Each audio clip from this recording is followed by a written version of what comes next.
আসুন আমরা বাড়ি নির্মাণে সতর্কতা অবলম্বন করি। আমরা কখনো কখনো জেনে আবার কখনো না জেনে বাড়ির ছাদ কিংবা বারান্দার ছাদ ঢালাই করে ফেলি।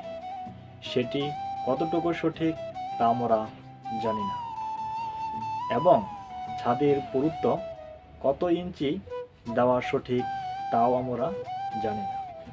আজকে আমরা জানব সঠিক নিয়মে ছাদের পুরুত্ব বের করার নিয়ম। মনে করি একটি ছাদের দৈর্ঘ্য 16 ফিট এবং প্রস্থ 14 ফিট। ছাদের পুরুত্ব বের করার সূত্রটি হলো L যোগ B গুণন 2 গুণন 12।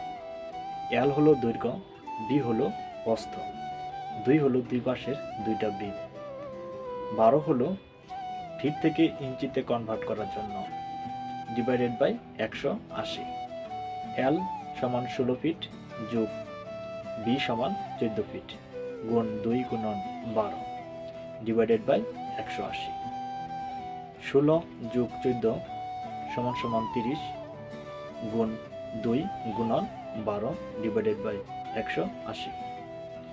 উপরের সবগুলিকে গুণ করলে আমরা পাই 720 ডিভাইডেড বাই 180। আমরা 720কে 180 দ্বারা ভাগ করলে 4 ইঞ্চি আসে।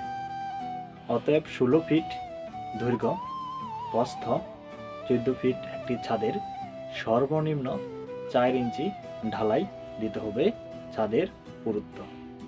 এর কম কোনো অবস্থাতেই দেওয়া যাবে না। এছাড়াও ছাদের স্থায়িত্ব ও মজবুত করার জন্য আপনি এই 4 ইঞ্চি থেকে এর উপরেও ঢালাই দিতে পারেন, তবে কোনো অবস্থাতেই 4 ইঞ্চির কম ঢালাই দেওয়া যাবে না।